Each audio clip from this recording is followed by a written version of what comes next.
This is our third joint press conference. We're very excited to have you all here. I just wanted to give a quick reminder and ask everybody to hold their questions to the end. We've got a lot that we're going to be covering today, and so without further ado, Representative Brian Egoff. Hi, good morning everybody. Thanks for coming and welcome to the members of the public who've joined us and the press. And I also want to acknowledge and welcome the Speaker for being here with us and the Majority Floor Leader from the House. The Senate Majority Floor Leader was here and I think is on his way back, Senator Sanchez. We also have the President Pro Tem of the Senate, Senator Mary Kay Papin. Thank you for coming this morning. The purpose today is to discuss the issues of social justice, and Democrats in both chambers are pursuing an aggressive and a really broad agenda focused squarely on social justice. For too long, the debate seems to have been you either have social justice or you have economic development, and we're here today with the bills and with the members to tell you that it's not an either or choice. It's a false choice because you can have both. You can have social justice and a strong economy, and when you start looking at the legislation that we've proposed, you'll see exactly how that's done. Social justice, not only does it bring fair wages and good working conditions, social justice also promotes a stable economy for everyone. It creates a state where new and innovative ideas can flourish, where innovative and creative people want to come and live and raise their families and start their businesses. Today we're going to be talking about a number of the bills to be introduced, and I'm going to be doing this job with Bill Sewells, freshman senator. Bill, good morning. Good morning. Thank you. So we're going to start off to talk about the initiative of the statewide minimum wage. Contrary to what a lot of critics say, businesses can and do thrive with fair minimum wages. Here in Santa Fe, we've seen that that's the case, and I'm going to invite John Chavez, who owns Real Burger, one of my personal favorites, right here in Santa Fe to come join us and discuss the impact of Santa Fe's minimum wage on his retail food business. John, why don't you come on up?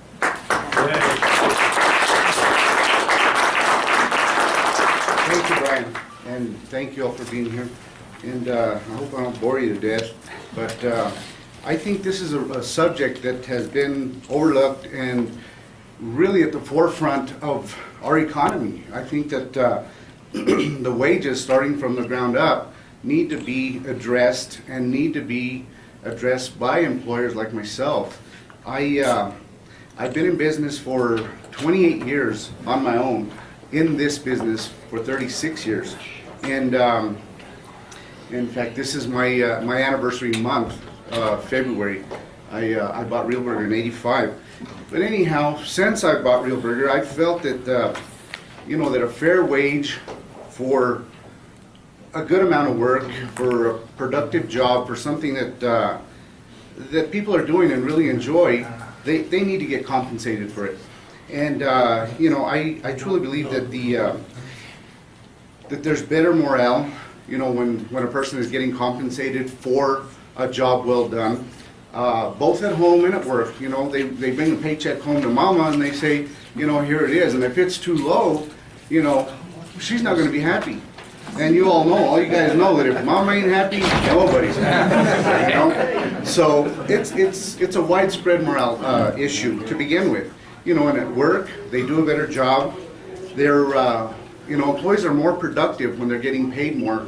And that's not only in theory, that's an actuality that I've experienced for the last 28 years, that they do have better productive levels, when they're getting paid better, which makes for a better environment. And it also makes for a decrease in salaries.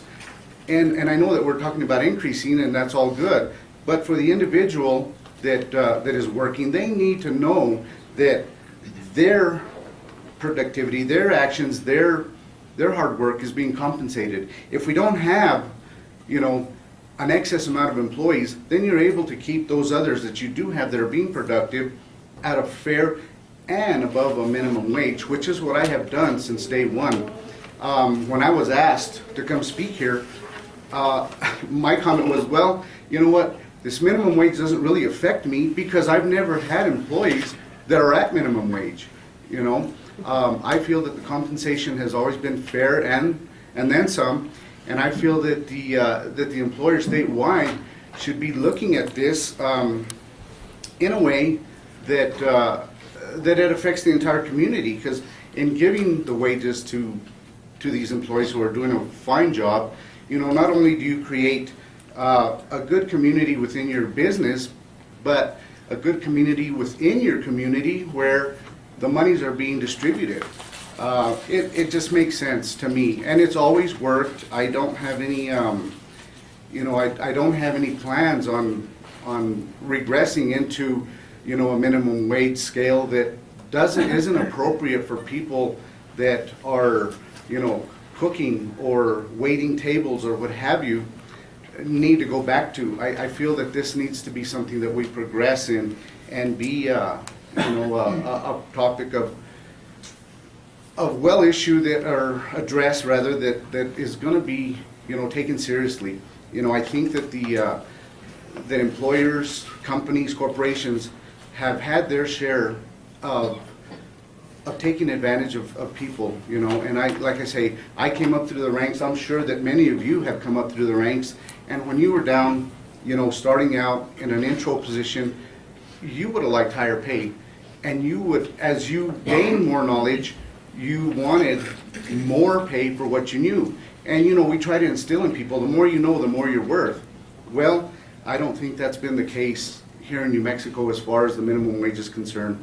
I think that we really need to address this. Clothing, food, gas, anything that we purchase is the same price throughout the state.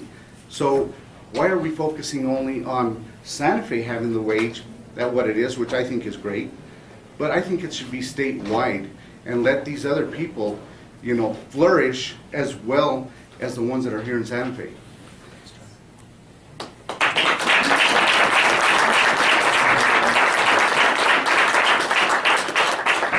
And Real Burger caters as well, right? Yes, we do. Okay. This guy sponsored my team, remember? Yes, I did. Lucky Strikes. Yes, I did. Little winner. We just want people to be able to buy the basic needs and to be able to survive at a decent salary. $8.50 is not even as much as I'd like to see it. I'd like to see it higher, but I think that this is a start, and I think that we're going to go ahead and we're going to go ahead and pass the bill, and I challenge Governor Martinez to sign it. Thank you. I would just like to add that at the current minimum wage, that provides about $15,000 a year. With this, it would up that to approximately $17,000 a year. That is still at about the federal poverty rate. This would increase the amount of money in a family budget by about $40 a week to buy groceries. We know that the majority of people who are on minimum wage are adults, and the majority of them have children, and they're trying to support their families on this. This is a bill that supports families. It helps raise people up out of poverty, which we know is a major contributor to poor education outcomes. Some estimates indicate that it would produce approximately $67 million in additional consumer spending, because primary economics tells us that all of these dollars immediately get turned back into the economy, because these people are spending that money the next day. It doesn't go out of state, it stays right in our economy. And all of that is going to be good for New Mexico. With that, it is my pleasure to introduce my representative, Doreen Gallegos from Las Cruces. It's great to be here today, but what's even better is that I'm here with so many of my freshman colleagues and so many of our more seasoned legislators who have paved the way for us. And part of what we're going to be talking about today is that we still have to address issues of inequality. That is why, as a collective group, all Democratic women in the House have signed and have co-sponsored, along with Representative Egoff, Bill 216, the Fair Pay for Women Act. This is the New Mexico version of the Lilly Ledbetter Act.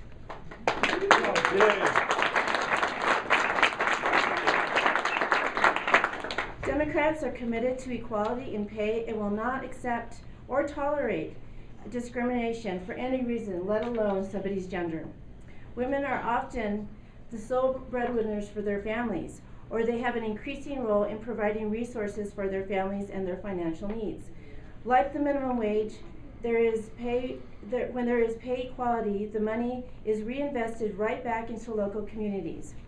And for us, that means to put into our children's lunch boxes, to pay the electric bill, and to meet the basic needs of our families. And I know for me, that's what is important to New Mexicans. House Bill 216 prohibits an employer from discriminating against an employee based on gender. This bill would specifically provide female employees remedies beyond what is currently allowed under the Human Rights Act by awarding unpaid wages from the date of the violation to the date of filing the claim, as well as punitive damages. Democrats support equality for all. This includes advancing women's issues.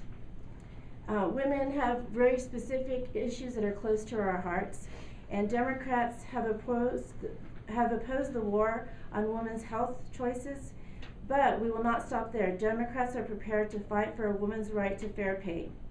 Democrats believe that social justice and equality are good for all economy and create jobs. Thank you.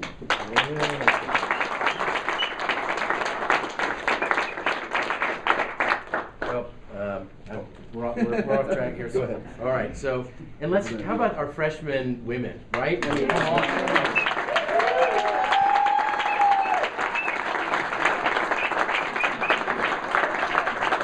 It's great to see so many new faces in the House, but especially to see so many of the new faces being women. It's really outstanding, and just says a lot about the wisdom of the voters out there to send us these great folks to serve in the House. So glad to have you here. And now another great female legislator I'm happy to introduce, Senator Linda Lopez.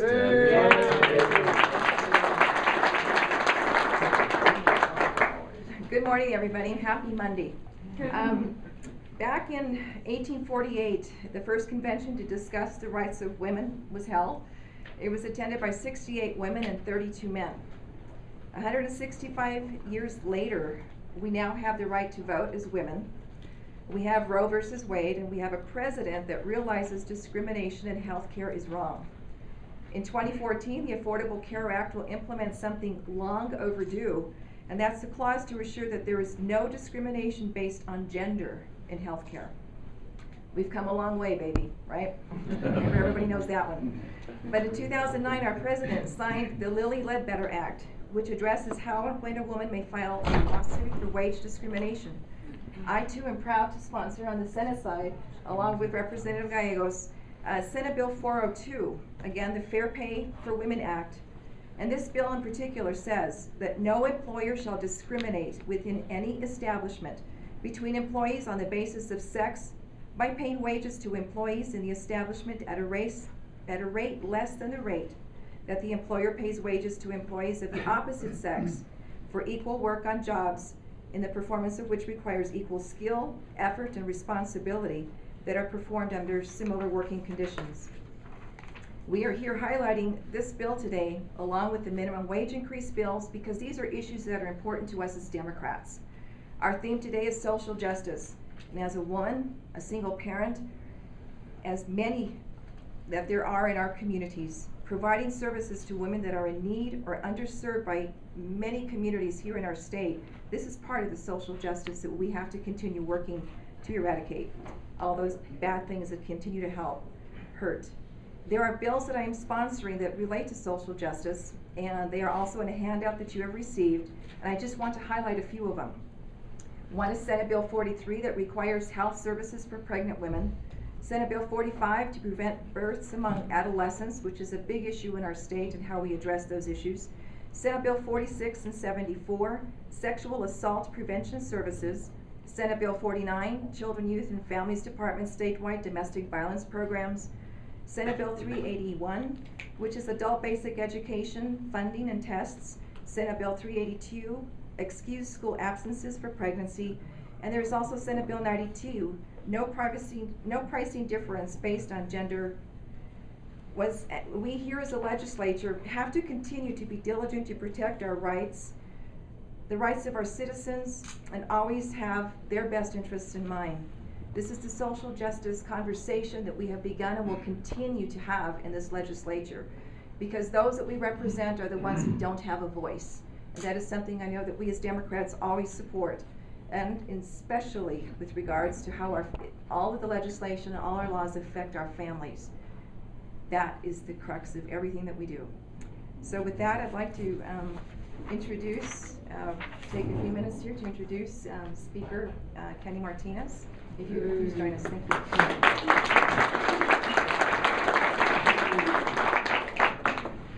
We have Mary, would you like to join me? We have the President Pro Tem. We just wanted to say that as you can relate back to what we've been talking about, that New Mexicans want us to work on jobs, but we understand social justice is a big part of that. A fair state is a welcoming state, and people will come and work here, and they'll enjoy it. So I want to thank Senator President Pro Tem Mary Kay Papen helping with that. We also wanted to say that, as you can see, social justice relates back to jobs. There's another component to jobs in New Mexico.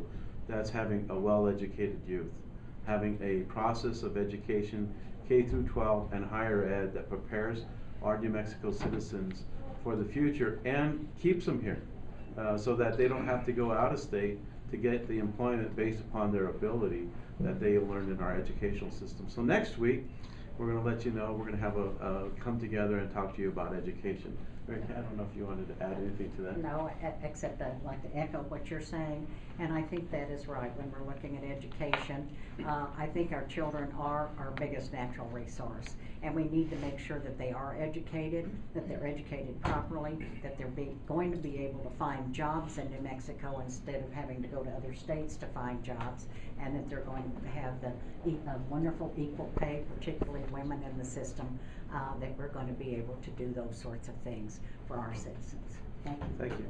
As you can see, everyone's here, and they're coming in and out because we're in committee. This is important to us. Thank you for holding your questions to the end, and we'd be happy to take a few questions at this time if you have any. Question about the fair wage. What would you say to consumers who would worry that this just means the price of everything we buy is going up? I know the gentleman who had the burger restaurant said that he believes in fair wage for his employees, but can an employer like that guarantee to the consumers that the price of burgers and fries aren't going to be going up for the rest of the community? And Representative Egoff used Santa Fe as an example. We have one of the highest minimum wages in the country. It's also one of the, if not the most high cost of living in the state to live. So how do you perhaps ease some of those concerns that people are worried about what prices will be for that? The price of anything, including hamburgers, is partially a cost of the production, which a minimum wage would perhaps say that it costs a little more, but we have the expert standing right behind you who makes burgers and has never paid a minimum wage. He has a wonderfully successful business. The other issue is, and I think it's a better price point, is how many people are buying burgers. And if you can't buy a hamburger after working all day and take it home to your kids, then you're selling fewer burgers and the price goes up as a matter of fact. And I see our expert from Real Burger behind me nodding his head, and I don't know if he'd like to add, or you'd be well served to talk to him about that very specific question as soon as we break. Thank you. Senator Martinez or Sewells, I don't know who would want to address this question. Is your bill separate from Miguel's in that it doesn't include an automatic escalator each year, or does your bill also include what he's trying to do through his constitutional amendment? Thank you. It is separate from the other bill, and at this point it does not include an escalator, I think is how you termed it. It's certainly something that we might look at through the committee process as to whether that might get added on using the cost of living index. But at this point, it is just to make a statewide $8.50 an hour minimum wage. And how did you settle on that number, $8.50?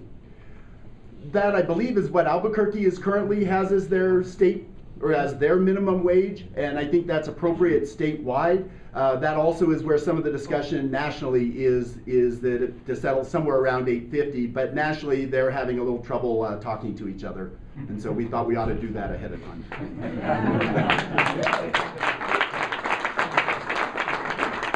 Mr. Speaker, I got a question. Would that depend on where you live, where you come from? Say, for example, in Santa Fe, it's the highest, so you have to pay people a bit more.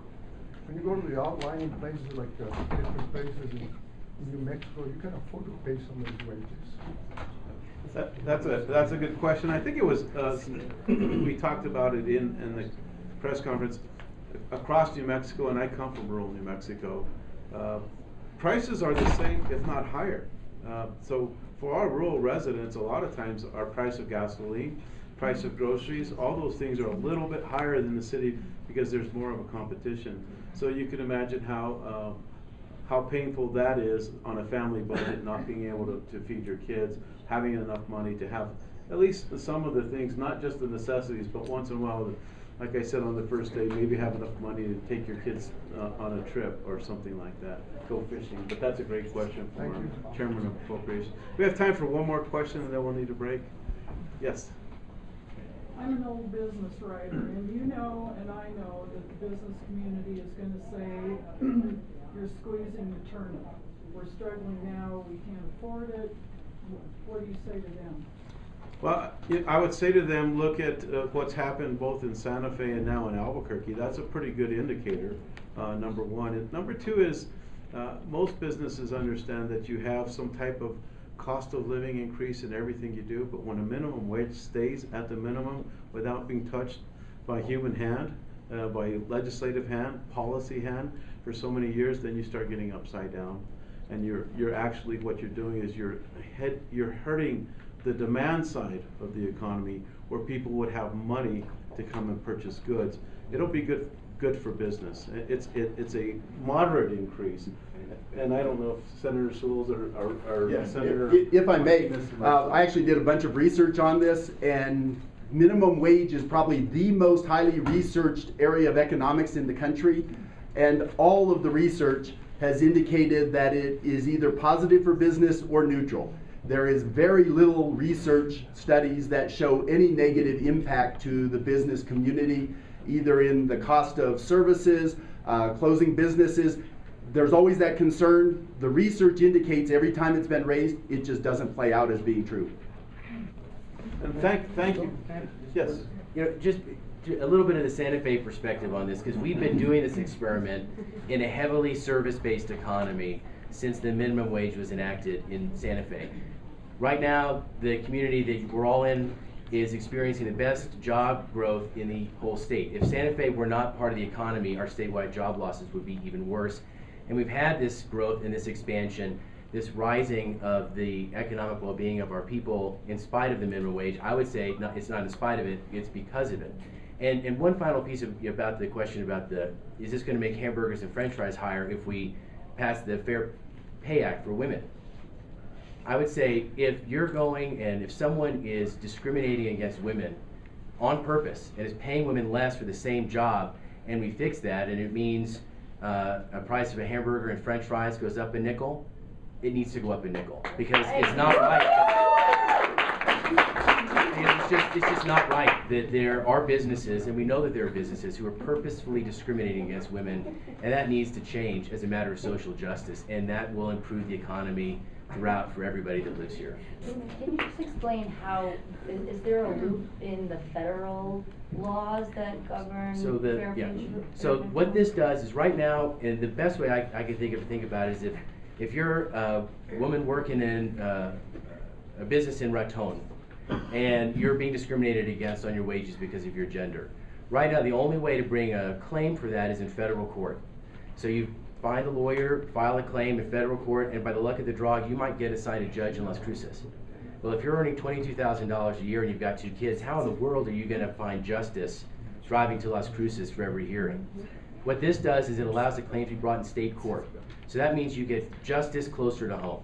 You can go to your Colfax County Courthouse. If you live in Rio Arriba County, you go to Tierra Amarilla, or in Farmington, you go to court there. It just brings the access to justice closer to home and makes meaningful improvements to the federal law to make it work better here for New Mexico. Thank you, everybody, for joining us. Next week, education. As you see, we have a deep bench. If you have any questions for any of the folks, I'm sure they're willing to stay and answer those questions.